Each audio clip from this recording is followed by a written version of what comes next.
Hello friend, I am advocate Deepak. I am a Delhi based advocate. चलिए शुरू करते हैं आज का नया वीडियो, जिसमें आपको बहुत ही इंटरेस्ट आएगा और ये आपके कई केसेस में बहुत काम का होगा। तो फ्रेंड्स, शुरू करते हैं। लेकिन शुरू करने से पहले रिक्वेस्ट मेरी आपसे, इस यूट्यूब चैनल को सब्सक्राइब कर लीजिए और बेल आइकन बटन को प्रेस कर लीजिए। चलिए फ्रेंड्स, शुरू करते हैं नया टॉपिक आज का, और ये टॉपिक है सेक्शन 311 CRPC या सेक्शन 348 भारतीय नागरिक सुरक्षा संहिता 2023। फ्रेंड्स, ये जो सेक्शन है ये क्या कहता है? ये सेक्शन कहता है कि आप किसी विटनेस को जब भी आपको ऐसा महसूस हो कि न्याय के लिए, जस्टिस के लिए जरूरी है, इन इंटरेस्ट ऑफ जस्टिस जरूरी है दोबारा से भी एग्जामिनेशन करने के लिए, क्रॉस करने के लिए, तो आप उसे बुला सकते हैं। और उसके लिए आपको कुछ बातों का ध्यान रखना होगा। तो आज के इस वीडियो में मैं एक प्रैक्टिकल केस को डिस्कस करने वाला हूँ। फ्रेंड्स, ये केस मैं खुद कर रहा हूँ, अभी पेंडिंग केस है ये, और इस केस में मैं ये स्ट्रेटजी यूज कर रहा हूँ और जो बहुत काम की हो रही है।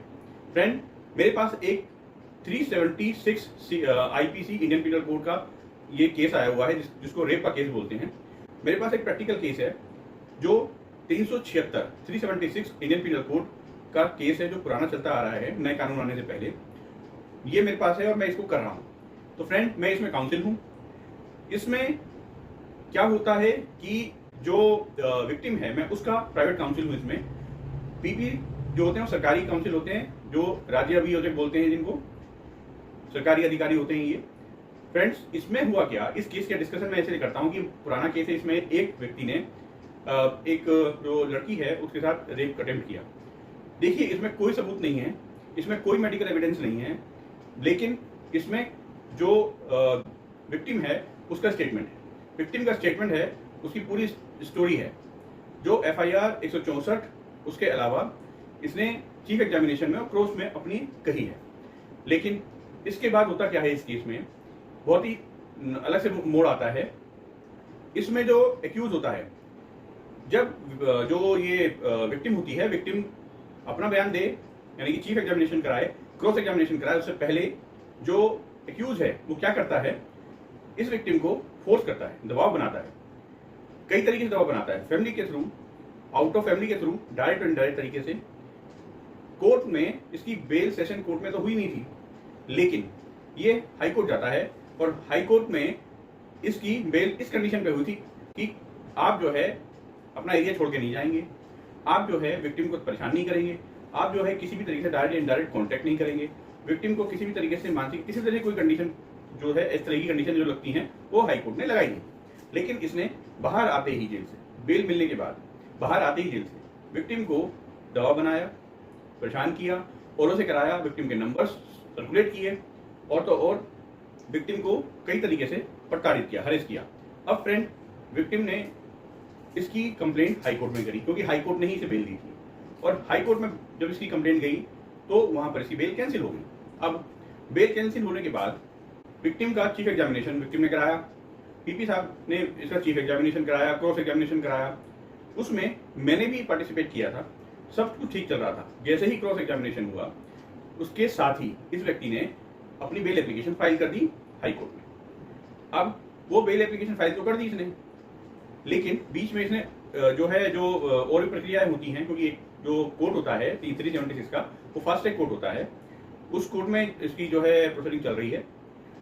इसमें होता क्या है, ये XYZ जो मैं बता रहा हूँ आपको केस के बारे में, इसमें जो पीड़िता है उसके क्रॉस होने के बाद तुरंत बाकी जो बचे हुए जो विटनेस थे, उनके क्रॉस और चीफ एग्जामिनेशन शुरू हो गए। डॉक्टर का हो गया, जो डॉक्टर होता है इसमें, जिसने मेडिकल एग्जामिनेशन किया होता है। इसमें जो इंस्पेक्टर था, इन्वेस्टिगेटिंग ऑफिसर, उसका भी हो गया। अब मैं मेन मुद्दे पे आता हूँ। स्टोरी सुनाने के बाद मेन मुद्दा यह है कि इसमें जो इन्वेस्टिगेटिंग ऑफिसर है, उसने साफ साफ जो चीफ एग्जामिनेशन में कहा था वो, और जो उसने अपनी रिपोर्ट बनाई थी चार्जशीट, वो उसके 80% मटेरियल को उसने धाराशायी खुद कर दिया जब क्रॉस हुआ। इसमें क्रॉस होने के बाद साफ साफ दिखता है कि उसने जानबूझकर कई ऐसे पॉइंट्स लूज छोड़ दिए जिससे इस व्यक्ति को बेल भी मिल जाए और ये केस खारिज भी हो जाए। लेकिन एक कंडीशन थी, ये बयान या ये क्रॉस एग्जामिनेशन पीपी साहब ने या दूसरे जो वकील साहब थे, अपोजिट काउंसिल यानी आरोपी के वकील साहब थे, इन्होंने और जो रीडर्स होते हैं, पेशकार होते हैं, उन्होंने ये एब्सेंस ऑफ जो एएसजे हैं, जो सेशन जज हैं, उनकी एब्सेंस में करा दिया। सेशन जज किसी और जो है काम से, मतलब कोई दिखा रहे होंगे, वो कर रहे होंगे, जजमेंट लिखा रहे होंगे कहीं पर अपने चैम्बर में, तो वो वहां पे थे, बट इन्होंने बाहर क्रॉस करा दिया। पहली बात तो ये इन्होंने एक लूप होल छोड़ दिया। दूसरा, इन्होंने जो कराया क्रॉस, उसमें विक्टिम के प्राइवेट काउंसिल यानी कि मैं मौजूद नहीं था। इन दो कंडीशन के बाद मैंने एक जब बात मैंने पढ़ी, मैंने देखी ये सारी चीजें कि क्रॉस एग्जामिनेशन जो होता है या हुआ है इसका, उसमें क्या क्या कमियां हैं। विक्टिम परेशान थी। इसमें एक्चुअल में असली काम तो पीपी साहब का होना चाहिए कि उन्हें देखना चाहिए कि आखिरकार प्रोसिक्यूशन का केस, प्रोसिक्यूशन के विटनेस किस तरीके से तोड़ रहे हैं, किस तरीके से खराब कर रहे हैं, होस्टाइल हो रहे हैं, लेकिन उन्होंने नहीं देखा। तो मैंने उनको ये अवगत कराया, ये उनको ध्यान दिलाया कि आप इस पॉइंट पर ध्यान दीजिए।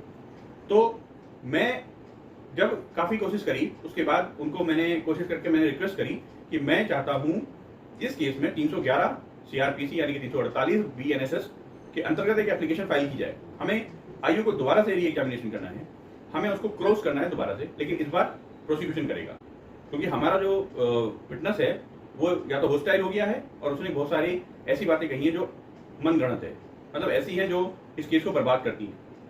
तो उसके लिए हमने 311 सीआरपीसी या 348 बीएनएसएस इसके अंतर्गत एक एप्लीकेशन मूव करी। जज साहब ने हमें परमिशन दे दी। अब देखिए, क्रॉस होता है, क्रॉस में कुछ सवाल पूछे जाते हैं। जो सवाल पूछे जाते हैं वो उस क्रॉस और उस चीफ एग्जामिनेशन से होते हैं जो इन्वेस्टिगेटिंग ऑफिसर ने अपना दिया था। वहां पर ये साबित होता है, हालांकि पूरी तरीके से वो बात नहीं हो पाती है, लेकिन फिर भी हमने कुछ ऐसी बातें सामने रखी जिससे हमारा जो केस था, ये प्रोसिक्यूशन का केस था, ये मजबूत हुआ। इसमें हमने जो बातें निकाली बाहर, उन बातों को निकालकर हमने जज साहब के सामने रखा कि इस वजह से ये केस जो मैं मदद कर रहा था आपकी, इस केस को मजबूत करने के लिए, प्रोसिक्यूशन साइड को मजबूत करने के लिए, वो ये था। तो 311 सीआरपीसी और 348 बीएनएसएस में अगर आप किसी भी विटनेस को रिकॉल करते हैं री एग्जामिनेशन करवाने के लिए, एक ग्राउंड होता है आपके पास ठोस, तो आप एप्लीकेशन मूव कर सकते हैं।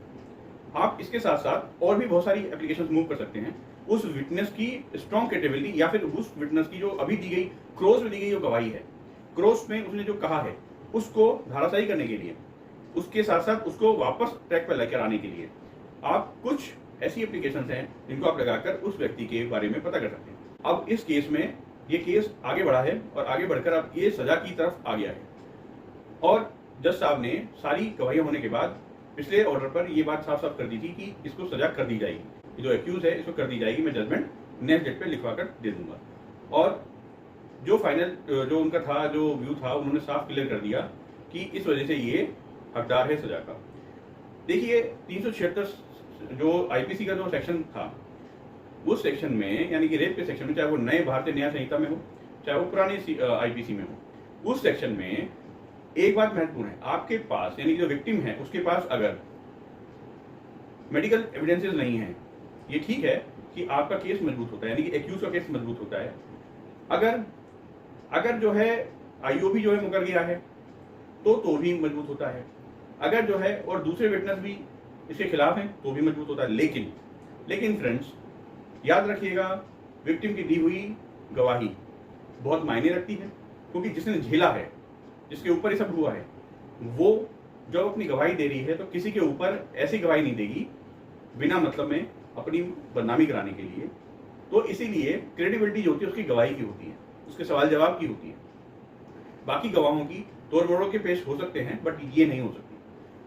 और इसमें महत्वपूर्ण बात यह कि इसकी कंसेंट थी या नहीं थी, ये भी साबित होना जरूरी है। वह व्यक्ति जो जिसके साथ एक रेप जैसी घटना हुई है, वह कंसेंट नहीं थी तभी ऐसी घटना हुई है उसके साथ। तो दूसरी साइड का व्यक्ति क्या पता, हो सकता है कि पैसे में पावरफुल हो, पॉलिटिकल पावरफुल हो सकता है कि वो व्यक्ति किसी तरीके से और दूसरी तरीके से पावरफुल हो, तो इसलिए जो है वो मैनिपुलेट कर सकता है गवाही में किसी भी गवाह को डराकर धमकाकर।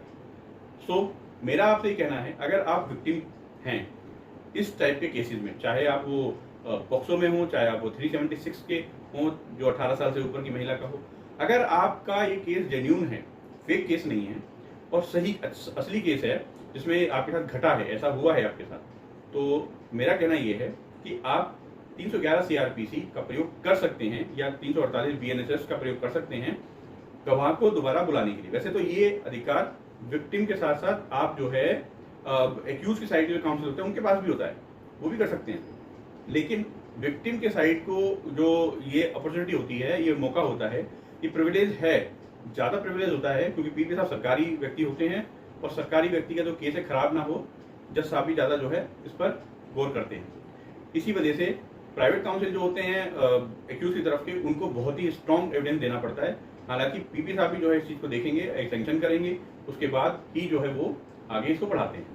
तो इस बात का ध्यान रखना होता है। आपको इस जानकारी में अगर ऐसा लगता है कि आपके लिए बहुत काम की है और बहुत जरूरी है, तो फ्रेंड्स खासतौर से उनके लिए जो विक्टिम है, क्योंकि आजकल एक्यूज को बचाना नहीं, आजकल विक्टिम को बचाना ज्यादा मुसीबत वाला काम हो रहा है, क्योंकि पुलिस आजकल खुद विक्टिम को ही एक्यूज बना दे रही है। तो ऐसे केसेस में जहां तक मैंने देखा है कि विक्टिम जो होते हैं उनके साथ बहुत अन्याय हो रहा है। एक्यूज तो किसी को भी बना के भेज देती है जेल वो, लेकिन विक्टिम को ही, विक्टिम का केस ही खराब कर देती है, कभी कुछ लेकर कभी कुछ लेकर। मतलब आप समझ सकते हैं कि कुछ मॉडिफाइड इंटेंशन होती है किसी पुलिस वाले की, किसी व्यक्ति की, तो उस केस में ये खराब हो जाता है। तो आपको इस बात का ध्यान रखना जरूरी है और मैं आपको ये प्रिकॉशन लेने की बात करता हूँ कि अगर ऐसा लगता है आपको तो आप प्रयोग करें इस धारा का, इस प्रिविलेज का जो आपको मिलता है। तो आज का ये वीडियो इतना ही। अगर आपको पसंद आया तो जरूर लाइक कीजिएगा, मेरे यूट्यूब चैनल को सब्सक्राइब कर लीजिए, बेल आइकन बटन को प्रेस कर लीजिए, और भी आगे मैं वीडियोस लेके आऊँगा। धन्यवाद।